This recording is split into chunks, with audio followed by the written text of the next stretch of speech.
자, 문제집을 좀 펴볼까요? 문제집. 문제집 펴세요. 20페이지. 20페이지.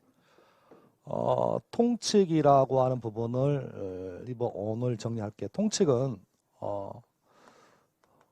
법원이 있고요. 2조가 신의성실 원칙입니다. 그리고 통칙 관련해서 권리 파트가 있습니다. 그래서 시험 문제가 나올 수 있는 파트는 총 이렇게 세 가지입니다. 민법 1조, 법원의 의미가 뭐냐. 자, 민법 2조, 신의성실의 원칙과 관련된 그 판례들. 그리고 마지막은 권리 파트가 이렇게 세 군데에서 출제될 확률이 많다. 이 중에 많이 나올 때는 세 문제 나오고요. 적게 나올 때는 최소한 두 문제가 나오니까 특히 통칙 관련 부분은 1번부터 3번까지 1번부터 2번까지 관련된 문제니까 그런 맥락에서 일단 어찌 보면 여러분이 가장 자신 있어 하고 쉬운 부분이니까 꼼꼼하게 정리를 해두시면 되겠고, 좀 어려운 파트가 권리 파트예요. 실은 나왔을 때 한없이 어렵게 나오는 파트가 권리 파트입니다. 왜냐하면 저 권리 파트는 민법 전체를 다 통달했을 때 맞출 수 있는 문제다. 다만 우리 시험 정도라면 권리 중에서 형성권 위주로 정리하셔도 크게 무리는 없다. 그래서 일단은 나올 수 있는 부분은 이렇게 민법 1조, 그 다음에 2조, 신의성실 원칙, 그리고 권리 관련 부분을 하나씩 좀 보죠.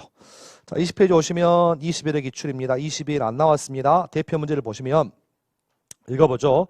자, 법원에 관한 설명으로 옳지 않은 겁니다. 1번, 민사에 관한 대통령의 긴급 명령은 형식적 의미 법률입니까? 실질적 의미 법률입니까? 예, 실질적 의미 법률이다. 이것도 민법의 법원이 될 수 있죠. 문제 없으며. 2번, 민사에 관하여 법률의 규정이 없으면 관습법에 의하고 관습법이 없으면 조리에 의한다. 민법 1조인가요? 문제 없습니다. 3번, 일반적으로 승인된 밑줄, 국제법규, 국제조약, 민사에 관한 것이라면 민법의 법원이 될 수 있죠. 3번이 틀렸네요. 3번이 정답이고, 4번, 일반적 관습법, 즉 법원에 의해서 관습법이다 라고 확인된 관습법은 당사주장이 없더라도 법원이 직권으로 확정할 수 있죠. 다만 항상 조심하셔야 돼.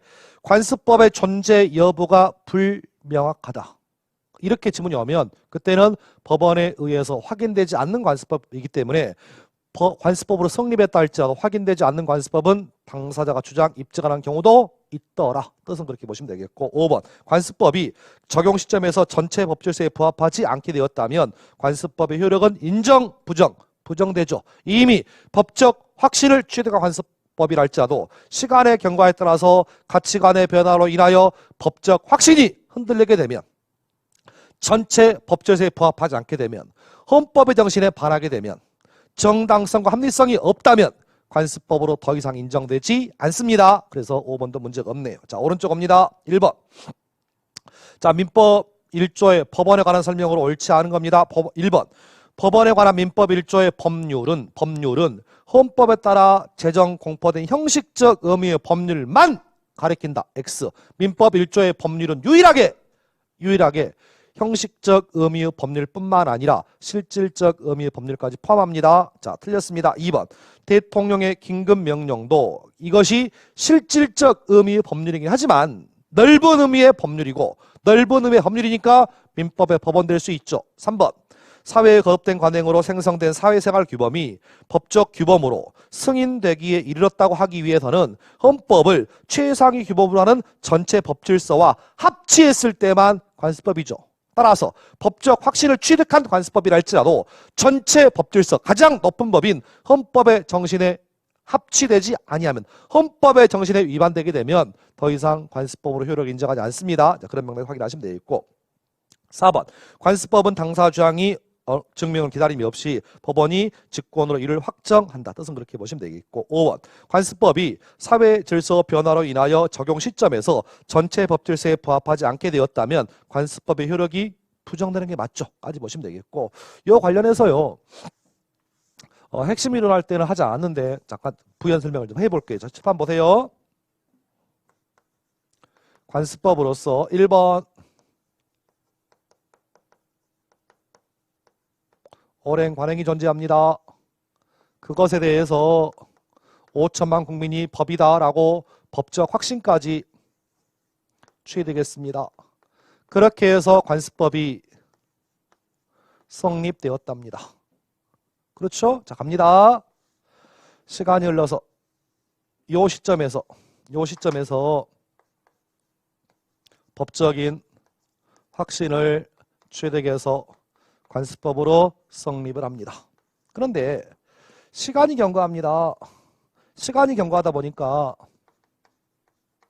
인간처럼 간사한 게 없다. 가치관이 변화한다.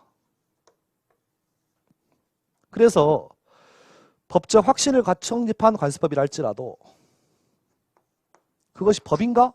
라는 법적인 확신이 흔들리게 되면, 법적 확신이 흔들리게 되면 성립한 관습법도 효력을 부정할 수밖에 없다. 다시 정리. 처음에는 그것이 법이다! 라고 확신을 가졌지만 시간의 경과에 의해서 인간처럼 간사한 게 없다. 가치관이 변화한다. 그래서 그게 법인가? 라고 확신이 뭐하게 되면, 흔들리게 되면 효력을 부정할 수밖에 없습니다. 또 내지는 관습법도 법이다 보니까 전체적인 법질서와 조화를 이루어야 돼요. 그런데 그 성립한 관습법이 전체적인 법질서와 조화롭지 않답니다. 전체적인 법질서에 위배되었다면, 위배가 되어버리면 성립한 관습법도 효력이 인정될 수밖에 없죠. 부정될 수밖에 없죠. 부정됩니다. 또 내지는 법적인 헌법이 최고다. 그래서 그 관습법이 헌법의 정신에 위배됩니다. 남녀 평등 정신에 반한다고 우리 민법 헌법에 의하면 남녀는 성별에 의하여 차별받지 않는다라는 게 헌법인데요. 정원의 구성원을 남자에게만 주었다. 이것이 헌법의 정신에 위반된다. 따라서 성립한 관습법도 훗날 보니까 헌법의 정신에 위배돼 버리면 더 이상 관습법으로 효력을 인정하지 않는다. 부정된다 그 얘기고, 네 번째, 법을 국민에게 지켜서 강요하려면 최소한 법으로서, 그것이 법으로서 정당하고 합리성까지 갖추었을 때, 따라서 정당하지도 않고 합리성도 없다면 더 이상 관습법의 효력이 인정되지 않습니다. 부정되니까. 이런 식의 표현이니까 다시 한번 정리. 법적 확신을 취득한 관습법이라 할지라도 법적 확신이 흔들리게 되거나 전체 법질서와 조화롭지 않거나 헌법의 정신에 위배되거나 정당성과 합리성을 갖추지 못하는 관습법이라면 더 이상 법적 효력이 부정됩니다. 자, 그런 맥락에서 5번 지문 또 읽어보시면 되겠고, 자, 그 얘기가 또 이어집니다. 2번. 옳지 않은 겁니다. 사회생활 규범이 관습법으로 승인되었다면 그것을 적용해야 할 시점에서 전체 법질서에 부합하지 않으면 그 관습법은 법적 효력으로서 법적 효력이 인정, 부정입니다. X. 1번 답입니다. 2번. 법원은 관습